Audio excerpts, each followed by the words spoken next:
My wife laughed. "He's just my roommate." Then I walked out and left her with nothing when I sat a few seats away at a bustling San Francisco restaurant, hearing Hannah, my wife of 5 years, say it loud and clear to her friends over the clatter of plates and chatter, her voice sharp with a dismissive edge that cut deeper than I'd ever imagined. The place was packed.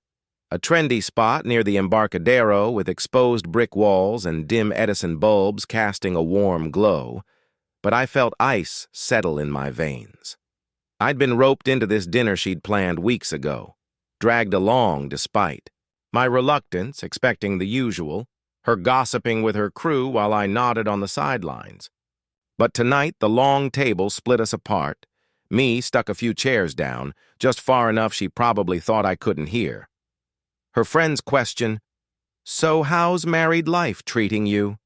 drifted over, casual, and then came her laugh, loud and cold, followed by, "Oh, please, he's just my roommate at this point."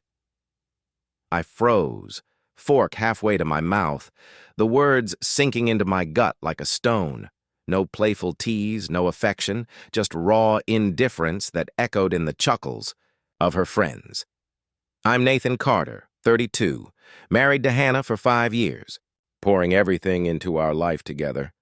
Long hours at the tech firm, paying bills, keeping us afloat, only to find out she didn't see me as a husband anymore, just a body-filling space.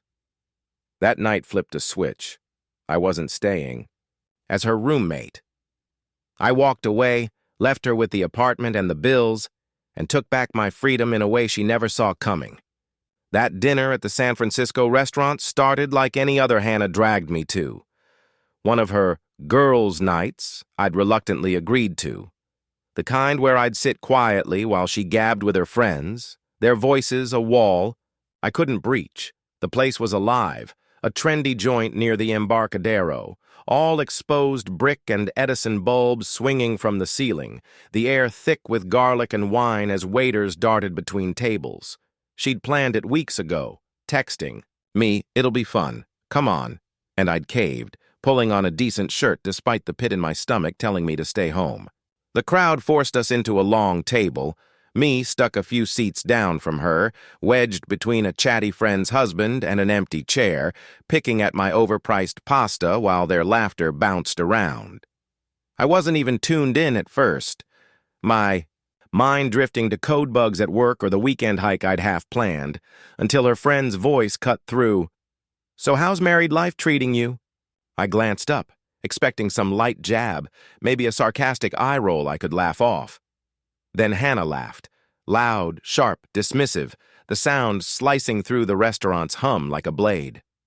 "Oh, please, he's just my roommate at this point," she said, her tone flat, no hint of a joke, just a cold fact dropped like a napkin on the table.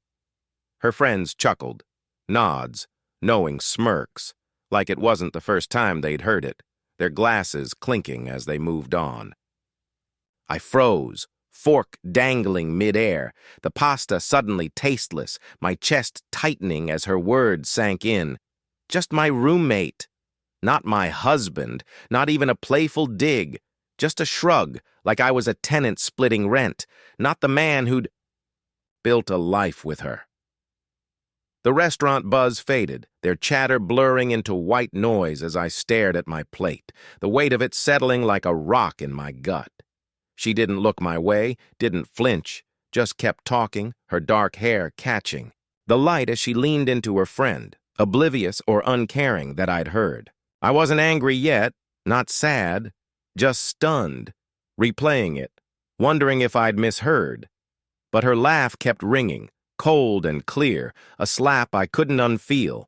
I sat there the rest of the night, food untouched, nodding when someone spoke, my voice autopilot as I dodged their glances. Did they know I'd heard? Did they care? Hannah didn't check on me, didn't toss me a lifeline like she used to when these dinners dragged. She laughed with them, her voice bright, while I sat a few seats down, invisible, the roommate she'd dismissed. The clatter of plates, the hum of the crowd, it all faded as I watched her, the woman I'd married, and saw the truth. I wasn't part of this anymore. I didn't cause a scene, didn't slam my glass or call her out, just let it simmer. The realization hardening as we paid the bill and left, her arm brushing mine like nothing had happened while my mind churned. 5 years with Hannah in San Francisco unfolded in my mind like a film reel that night. The restaurant's echo fading as I sat in our apartment's living room, the sage-green walls we'd painted together staring back like silent witnesses to my unraveling. We'd met at a tech mixer near the financial district. She was a junior designer, sharp and ambitious, her hazel eyes catching mine over cheap wine as we bonded over hating networking events. I was 27, grinding at a startup, and she was 25, freelancing her way up, two hustlers who clicked fast. Our first date was tacos at a Mission taqueria, the neon sign buzzing as we laughed over spilled salsa, her teasing me for hogging the guac. 6 months later, we moved into this place, a cramped one-bedroom with creaky floors and a view of the bay if you squinted past the power lines. I'd worked overtime to cover rent, she'd sketch late into the night, and we'd built something. Nights cooking pasta in our tiny kitchen, her barefoot on the tiles, me burning garlic bread while she laughed. But the cracks had crept in. Slow. At first, easy to miss under the hum of our busy lives. I'd clock 60-hour weeks at the firm, coding until my eyes blurred, paying bills, keeping the fridge stocked, thinking it mattered to her. She'd started pulling away, nights out, with friends stretching longer, her phone glued to her hand, her smiles thinner when I'd ask about her day. I'd plan dinners, reservations at spots like that Embarcadero restaurant, hoping to reconnect, but she'd cancel last minute. Girls' night, sorry, her texts curt as I ate alone, the TV droning. I'd ignored it, told myself it was stress, her career picking up, my long hours throwing us off. I wasn't perfect.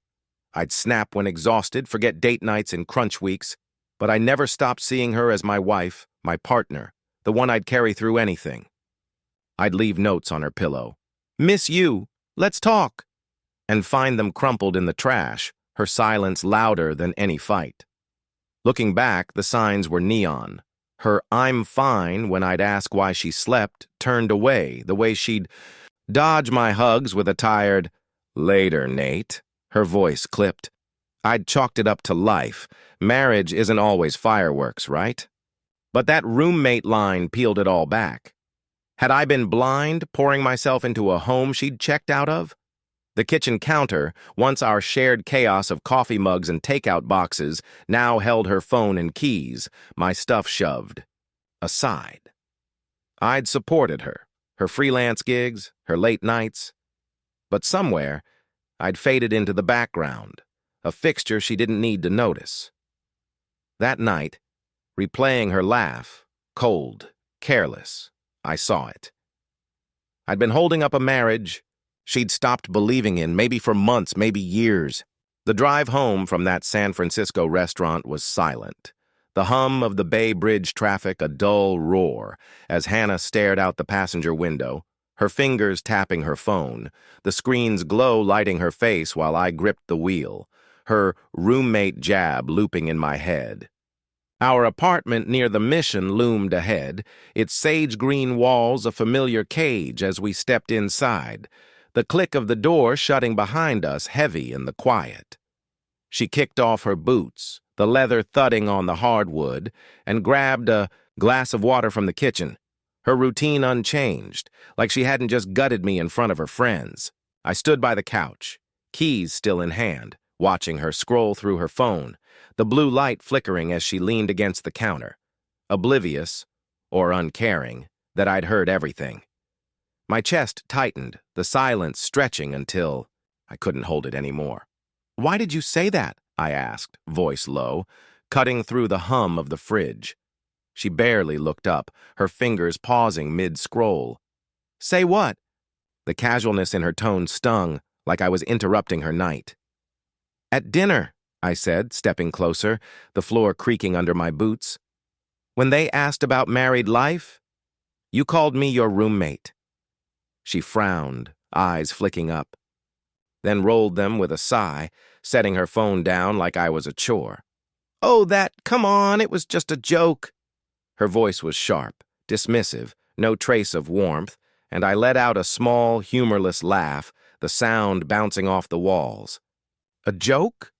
You didn't sound like you were joking." She rubbed her temples, irritation flashing.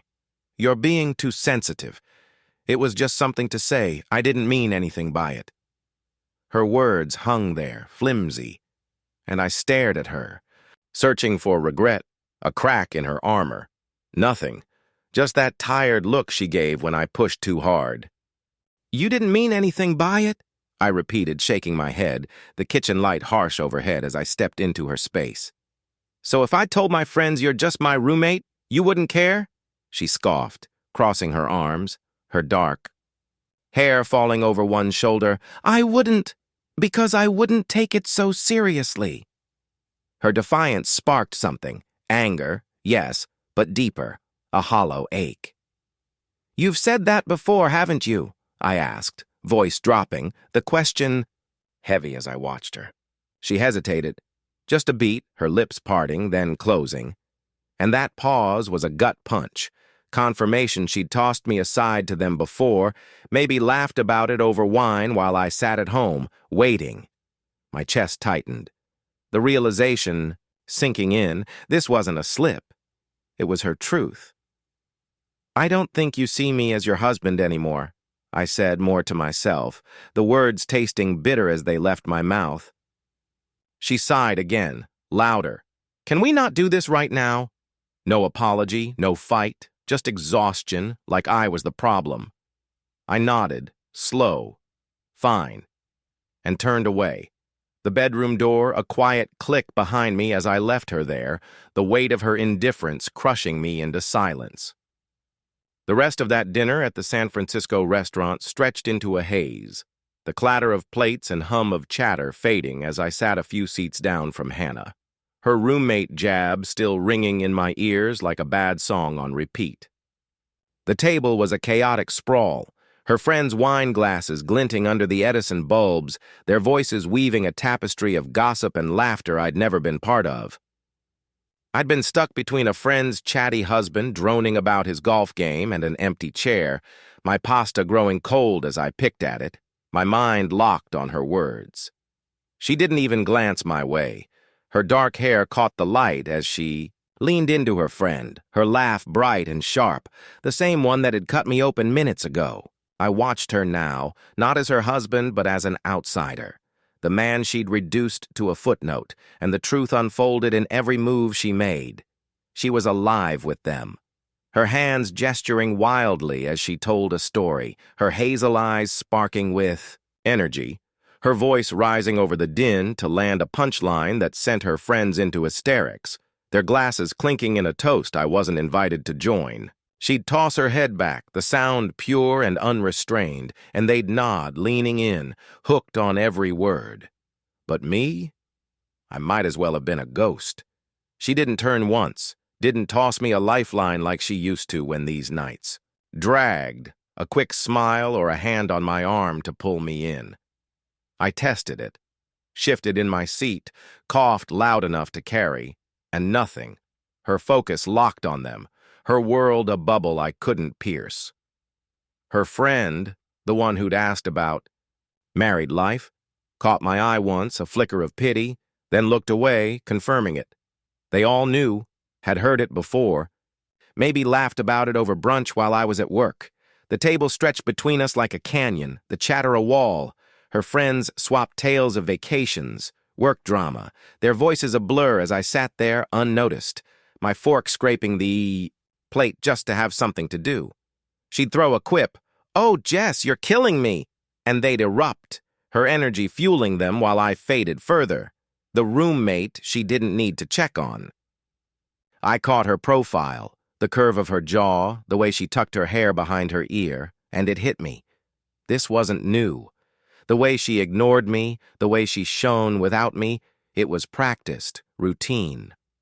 By the time the check came, split with casual chatter, she handed me hers without a word. eyes on her phone, and I paid, always did, while she laughed at a text, her world complete without me in it. I stood, coat heavy on my shoulders, seeing her clearly for the first time. Not my wife, but a stranger who'd already moved on.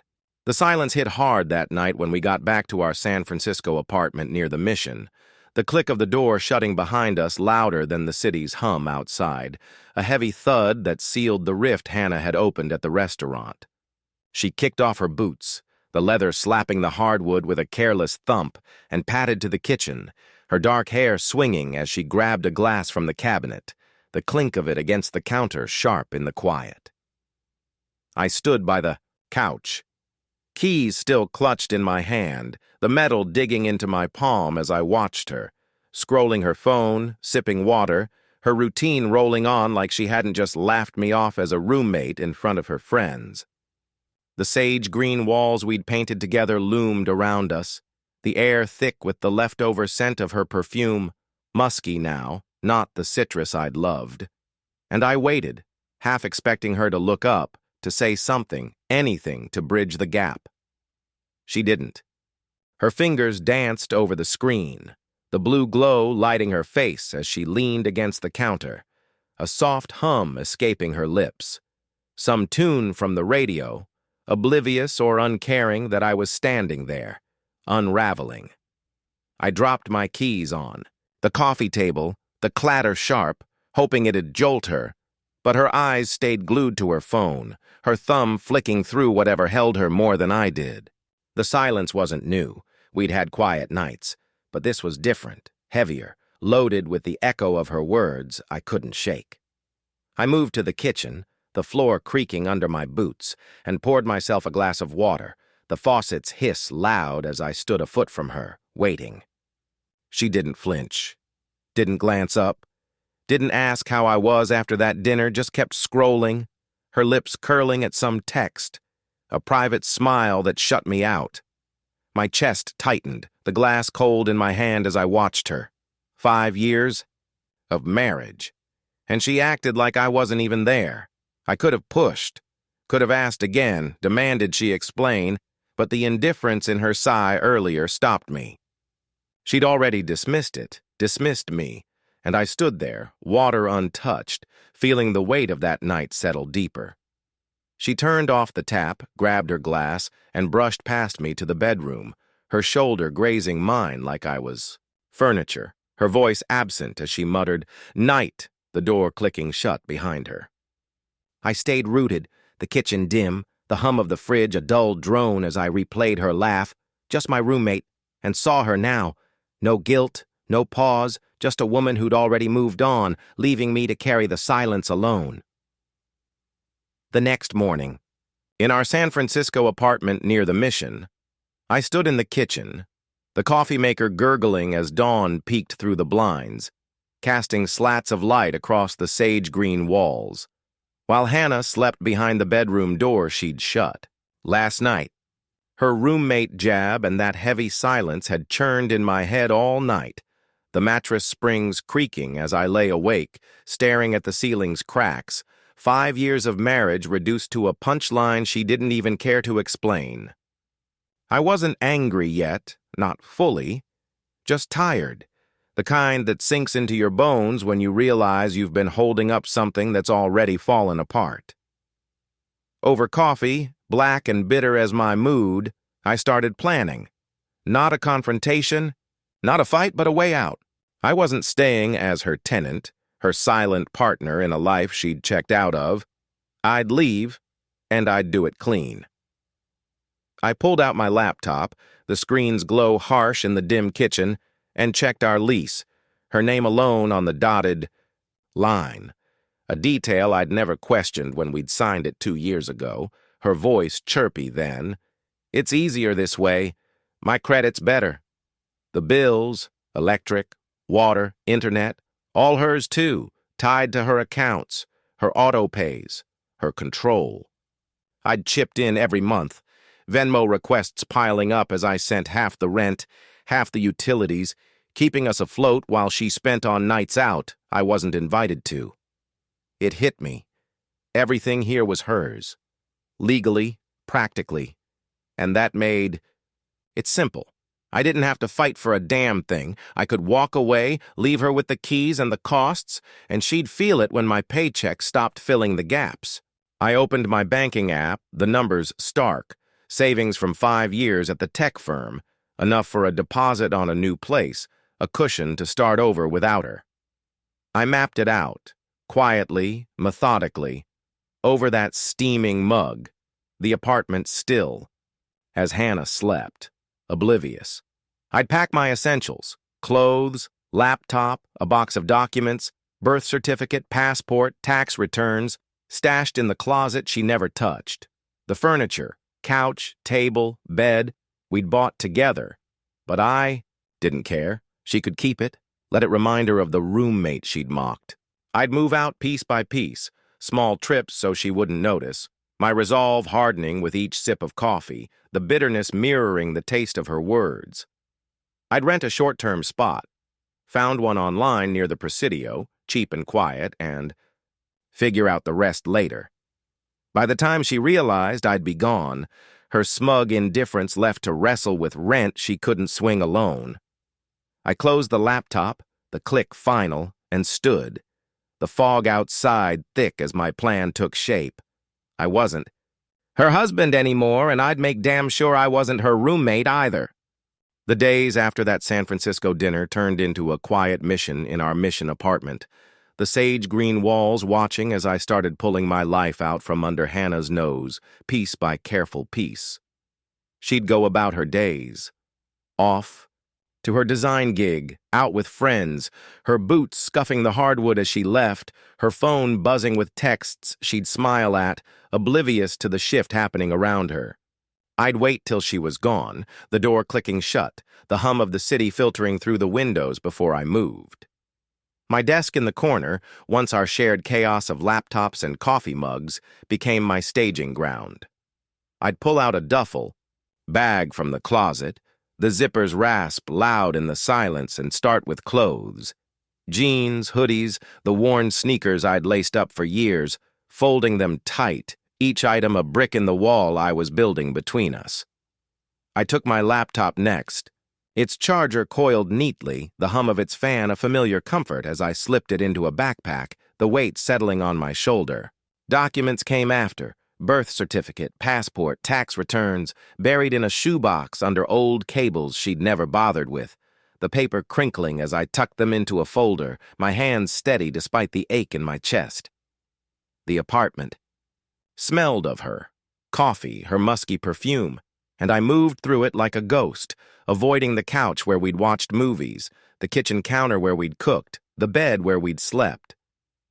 I'd pack a little each day, shirts one morning, books the next, small loads I'd stash in my car parked a block away, the fog cloaking my steps as I hauled them out under the streetlights. She didn't notice, didn't ask why my side of eye. The closet was thinning, why the shelf by my desk looked bare, her eyes always on her phone, her laugh echoing from the bedroom as she chatted with someone else, never me. Each trip tightened my resolve, the duffel slung over my shoulder, the backpack heavy with my past, the quiet thud of my boots on the stairs as I left and returned, playing the part of the husband she didn't see. I'd catch her at night scrolling on the couch and nod, "Long day." She'd hum, "Yeah, crazy," not looking up, her indifference a shield I no longer tried to pierce.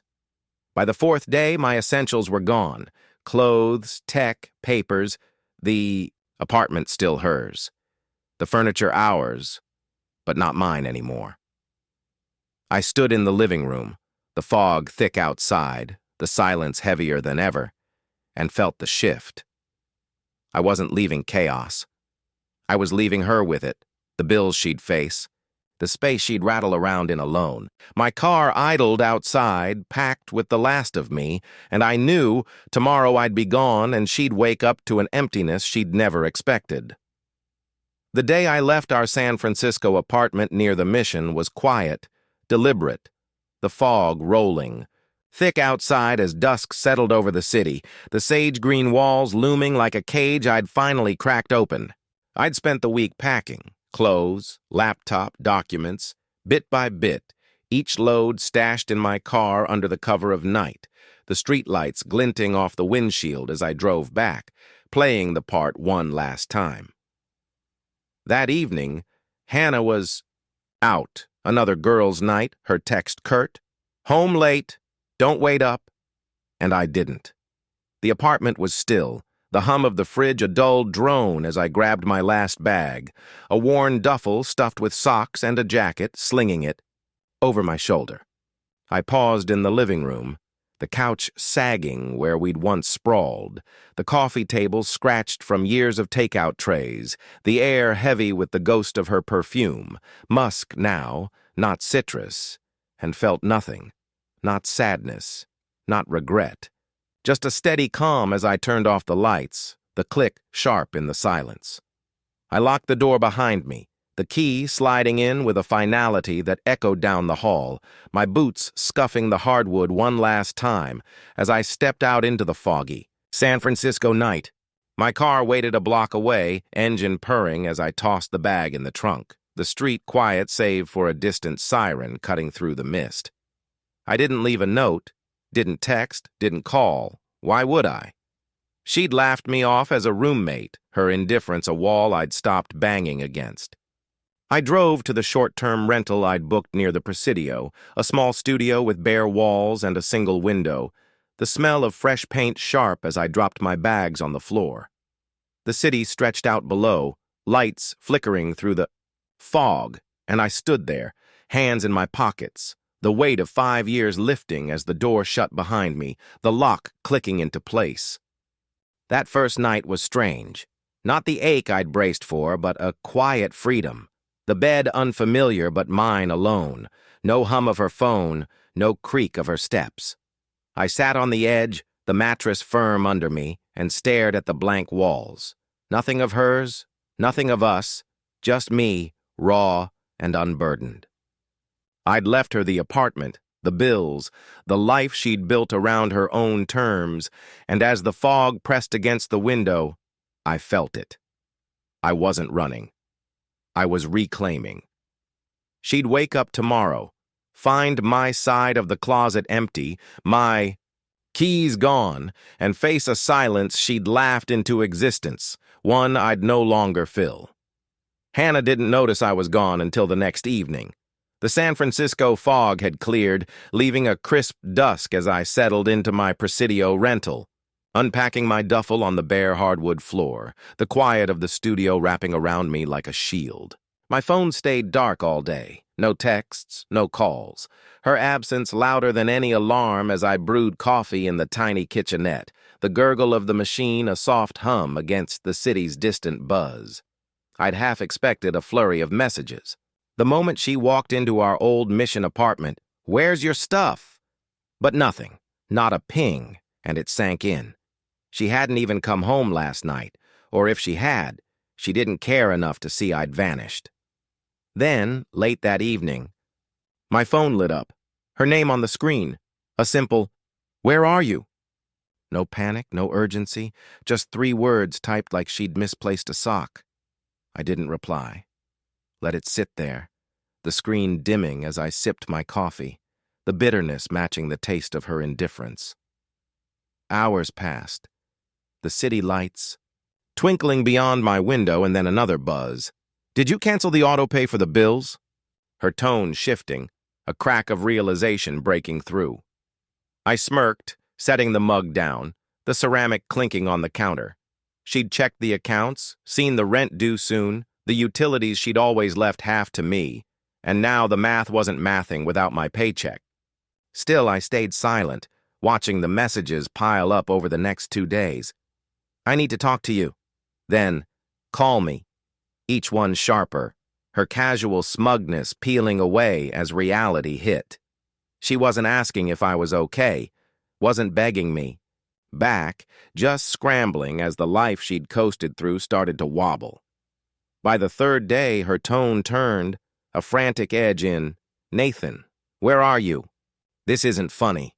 And I pictured her in that mission apartment, pacing the hardwood, the fridge humming as she checked the empty closet, the bare desk, the silence screaming what her laugh had started. She'd ignored me for years, nights, out while I paid bills, her friends' chuckles while I faded. And now she felt it, the weight of a home she couldn't carry alone.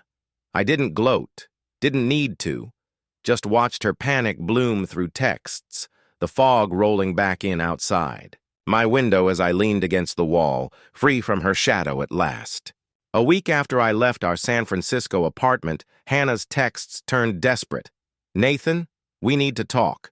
And I agreed to meet, not at our old place near the Mission, but at a neutral coffee shop near Union Square, its brick walls and hum of espresso machines a buffer against her drama. I walked in under the gray noon sky, the city's buzz a dull roar, spotting her at a window table, her dark hair pulled back, hands wrapped tight around a latte she wasn't drinking. She looked up as I approached, forcing a smile. "Hey!" Her voice shaky, but her eyes darted, uneasy, not remorseful. I nodded, sitting across from her, the chair scraping the tile as I settled, the air thick with coffee and tension. I'd blocked her for days, let her stew in the silence she'd built, but curiosity pulled me here. Not hope, just a need to see how far she'd twist to claw me back. She hesitated, fingers tapping the mug, then spoke. "I feel like this has gone too far. I don't understand why you're doing this." Her tone was soft, pleading but hollow, and I let it hang, sipping my black coffee, the bitterness sharp as I watched her squirm. "You think I overreacted?" I said, voice low, leaning forward. "To you calling me your roommate in front of your friends?" She blinked, caught off guard, like she'd never considered it a spark, not the match that lit my exit. "I didn't mean it like that," she insisted, her hands gesturing. "I was just venting. My friends and I joke like that all the time." I shook my head, the steam from my cup curling between us. "Jokes have truth in them. You didn't sound like you were joking." She sighed, rubbing her temples. "You're blowing this out of proportion. It wasn't a big deal." Her dismissal reignited that night, the restaurant's chatter, her laugh, her friends' nods, and I saw it clear. She'd never cared. "It wasn't just that night," I said, voice steady, the shop's hum fading as I leaned in.